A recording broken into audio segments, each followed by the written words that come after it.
Thank you so much for joining me again on this journey. If you don't already know me, my name is Trey.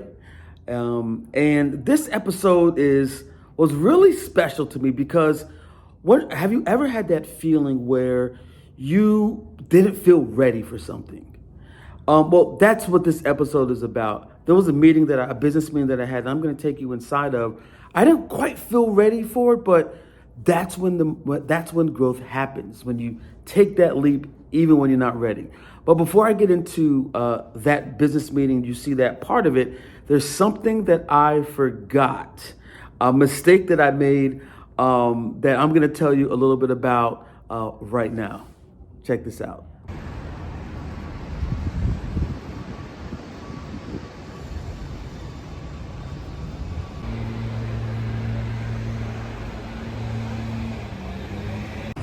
So I made a mistake.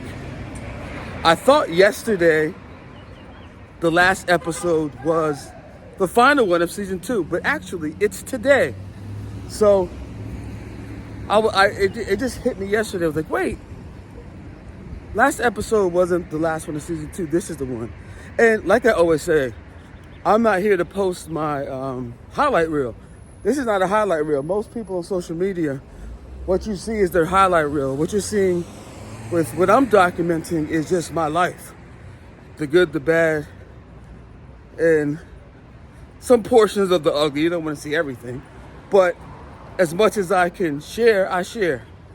Like an open book. So today is the last episode of season 2.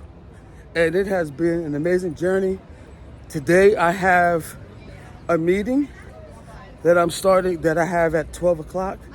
But if you watch the beginning of season 2, you know I started off in a particular meeting with a partnership. And today is I should say the pre-kickoff.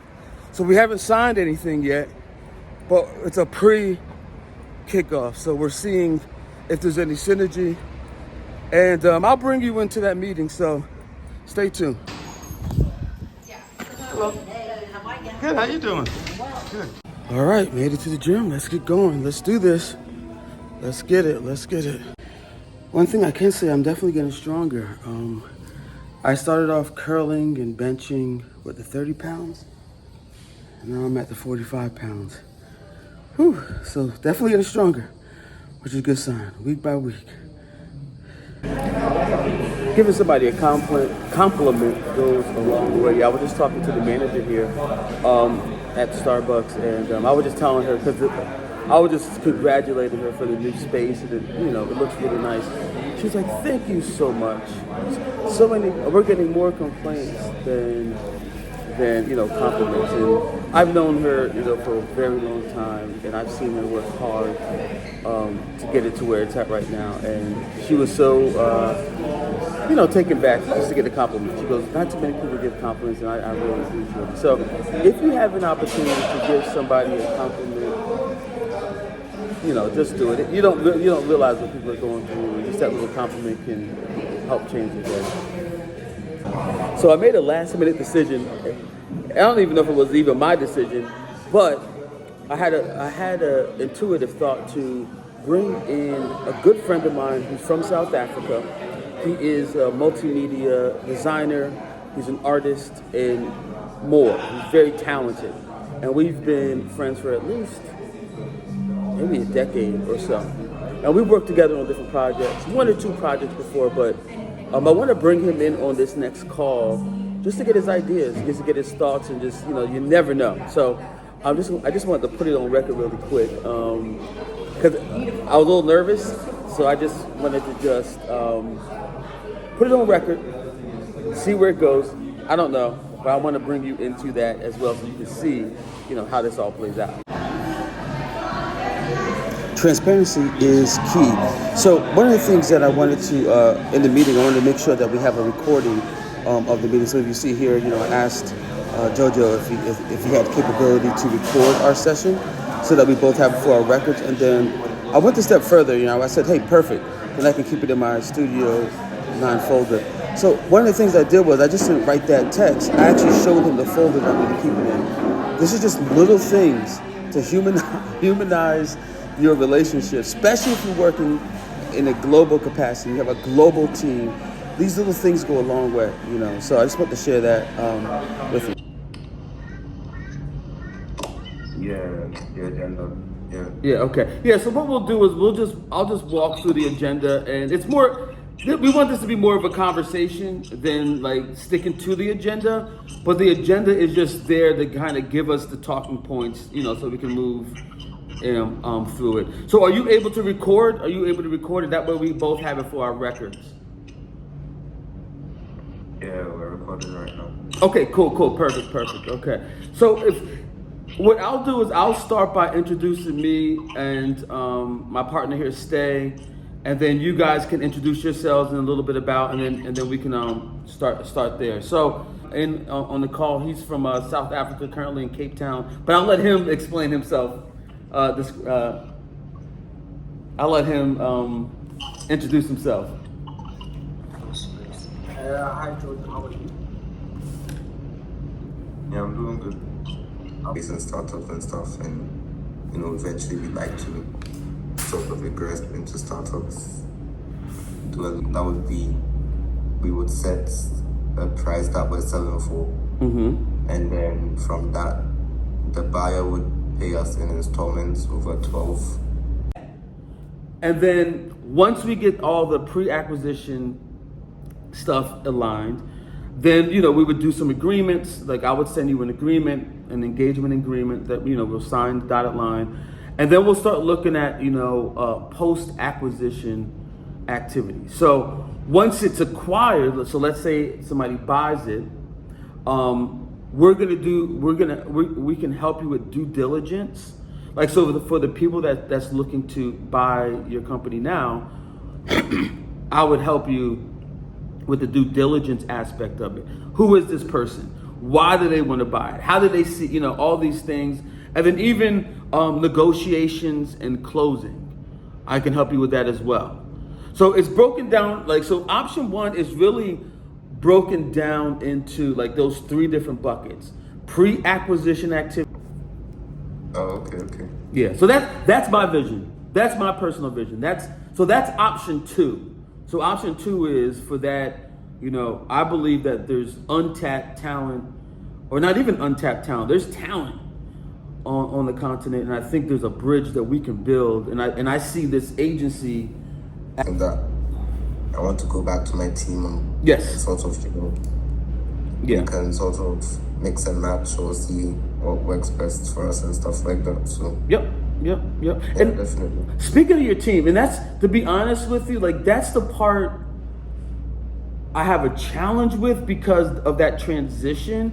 Can you just really quickly like run down your team dynamic? Because let's say I buy it and your team doesn't know me. You know what I mean? Like, so what are your thoughts about that? And it doesn't have to, you don't have to get Development side, the back end is being done first before any sort of design is finalized from our team and the client. So we send off this design. So let me ask you this. So in terms of like developers in Africa specifically, where are they at with the AI piece of it? What's your thinking? Yeah, what's your take? Okay. Yeah. Not exactly. Everyone's heading towards, but not everybody see exactly. You nailed it. Yeah.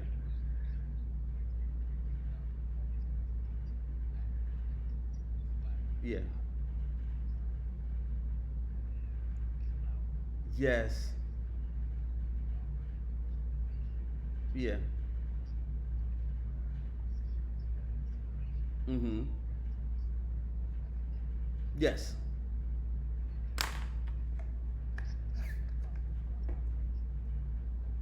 Yes. Appreciate that. Appreciate that. Yeah, appreciate that. Yeah.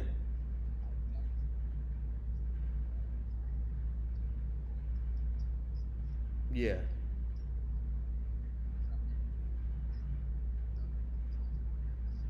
Exactly. And that's all. That's all. The main thing why I brought you in is that this is like in terms of like the implementation of like the branding, like that you understand that part of it, and I understand that you have your own thing going, but I wanted to see like I wanted to see if there's anything that they said on like the implementation of it. Like, am I making assumptions that aren't there? You know what I mean? Like in terms of like talent in Africa, am I making an assumption that maybe I'm over assuming something, or am I seeing something that's not there? And that's where I wanted to bring you in, because you know how us Americans can be. You know what I mean? Like we have this way of how we see the world, but it may not be like that. And that's another thing. I wanted to make sure I was culturally, and I know Ghana and South Africa are different in a lot of ways, but I just wanted to make sure that I was like culturally coming across, in a way that made sense.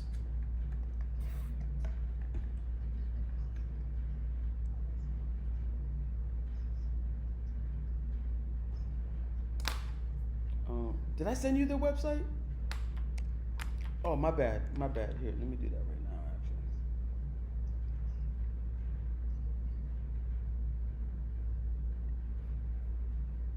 Okay, give me.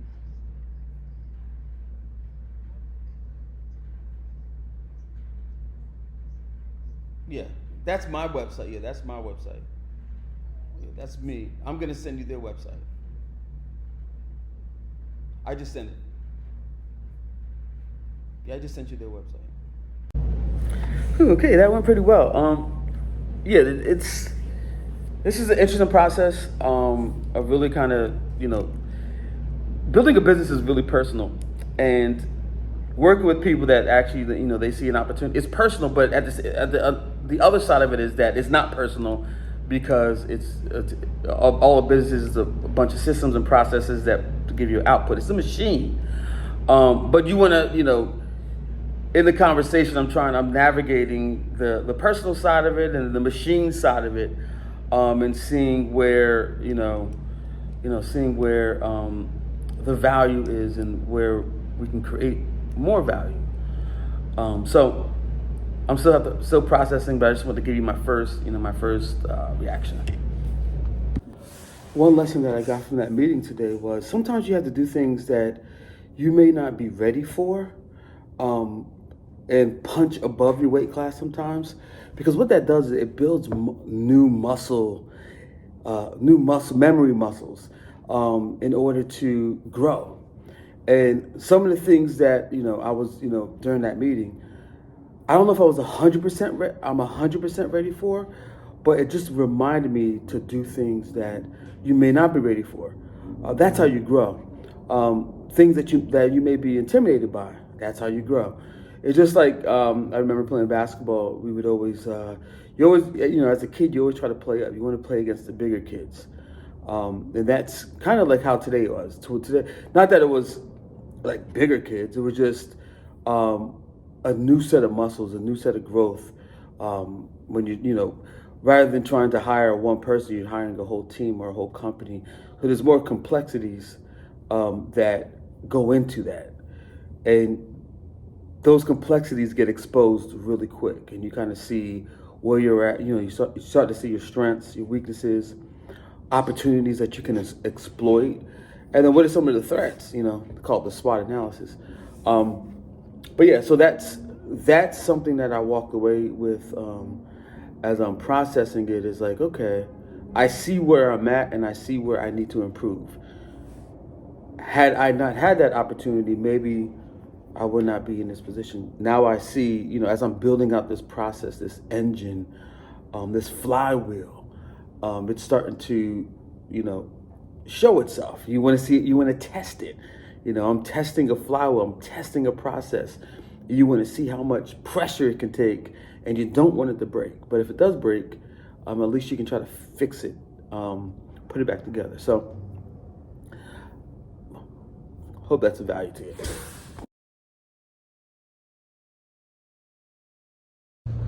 I've been using this new product, AI product called Sonnet.ai, and basically it does a lot of things, but the way I'm using it right now is it's pretty cool. Like, so it basically went in, let's see if I can open this up here. It basically went in, it recorded my meeting that I was just in. As you can see here, look, that's me in the meeting. If I press play, it would start. And then, but the cool thing about this is, it gives me a summary of everything that was spoken about in the meeting. And then what I'm doing right now is processing the meeting with AI. So I'm asking it, what did I just ask it? Where's it at? I just asked it here. I just asked it, what assumptions am I making regarding the strategic goals and the vision? And it gave me like all the assumptions that I made. And then the key one is, where are the flaws in my thinking? That's my favorite prompt. What are the assumptions I'm making? What are the flaws in my thinking? And it just rattled off, some the flaws of my thinking. So now I'm going to go back and I can begin to go back and build some strategy. So if you're interested in getting access to this, let me know. I do have some invite credits. Yeah, this platform I'm using is really good because what happens is it allows me to process the meeting a lot faster than I would had I not had this and I was just doing it on my own, because just in a matter of 15 minutes, I was able to break down my assumptions. It was able to analyze my assumptions. It was able to analyze the flaws in my assumptions, areas where I may have overestimated. Like, so for instance, in the meeting, I may have overestimated the synergy and the alignment. I may have underestimated the complexity of working with a company based out of Africa and the complexities involved in that. And then after I kind of went through that, then I asked it, I said, hey, how would you prioritize these in terms of like, what should I be doing first, second, third? And it took those the flaws of my thinking, and then it began to prioritize which ones I should be working on first. And it aligns with what my gut tells me is I should be focusing on the retention and motivation of the key talent, and making sure that they stay motivated and they don't drop off. And that's what it told me. It told me that's the first thing I should prioritize. That's what my gut told me. But using this tool, working alongside of this tool, this human computer interface, a human machine interface, is telling me what my gut pretty already kind of gathered, but it's giving me the rationale behind it and the action steps I need to take in order to resolve any issues. So I like this one. It's for retention and motivation of key talent. It says develop a retention plan that creates incentives. I've been talking about incentive design a lot. Clear communication of future roles and involvement in the process. Now, I could have probably came to these things on my own, but the time that I saved for this to kind of do that thinking, the thinking part for you, is invaluable. And I think as we go along on this journey, I have some ideas, I have some theories to this future of work and how to work with machine, and how it makes us more human. I have some ideas for that, but I don't want to get into it right now. I just want to show you in real time as I'm in the weeds right now, just processing this meeting and processing it with AI involved.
like that, I went from having just the meeting notes, like just blocks of text, to understanding the assumptions I was making, getting a gauge of the flaws in my thinking, prioritization, and in under 2 hours, a due diligence checklist. All the action steps, step-by-step checklist. Boom, boom, boom, boom, boom. That would have took me maybe a week and a half to do. It took me about 2 hours, hour and a half to 2 hours. So it's time for me to sign out for today. If you made it this far in the video, I really appreciate it. I do not take it lightly. If there's anything in this video that resonates with you, please share that in the comments. We'd love to connect with you there. If you don't have time to put anything in the comments, just give me a quick thumbs up. That way, the algorithm knows that something exciting is happening. It's bubbling. So, appreciate it. Peace.